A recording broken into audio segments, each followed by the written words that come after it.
আফিম আফিম আফিম দিলে আর বাকি জিনিস কোথায়? বাকি জিনিস বলে চিনে বাদাম, কাসুরি মেথি। সো গাইস, বাঙালিদের কথা হলো ভাট বকা। দাদার সামনে আছি আমি। দাদা তো এতক্ষণ ভাট বকলো। দাদা ভাট তো বকলে, পরোটা দেখাও আর পরোটা দাও আমাকে। দাদা আমি পাঠ বসি না, তুমি খাও তারপরে বিবেচনা করো। না দেখো, না জেনে তো জাজ করা উচিত না কাউকে। তুমি প্রথমে ট্রাই করো, আচ্ছা, তোমার যদি খারাপ লাগে, আমি সত্যি কথা বলছি তোমার সামনে, এই যে প্রায় তোমার সামনে 10টা কাস্টমারের পয়সা নেবো না, ফ্রিতে খাও। তোকে দেখা যাক। তোমার এই ড্যামেজ পরোটা এইটা, হ্যাঁ এইটা ড্যামেজ পরোটা হ্যাঁ, তেল দিয়ে ভাজা। পকেটে ঢুকবে? আমার দাদা পরোটা পকেটে ঢোকায় না। তা কি- আমার পরোটা কিসে ঢুকবে? একটা পরোটার জন্য মারামারি হয়। তাই না?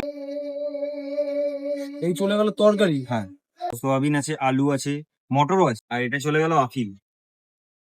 এ কি দাদা, আফিম আফিম আফিম দিলে আর বাকি জিনিস কোথায়? বাকি জিনিস বলে চিনে বাদাম, কাসুরি মেথি, আর বাকি বাকি 10 রকম 9 রকম মশলা। দাদা চিনে বাদাম আমি দিই না, আমার তরকারি ঘরোয়া খাবার। কত দাম এটা, কত দাম? এটা দুটো পরোটা দিয়েছি 14 টাকা। 14 টাকা? আনলিমিটেড তরকারি, তোমার যতক্ষণ 50 পরোটা- টাকা লাগে না তোমার দোকানে?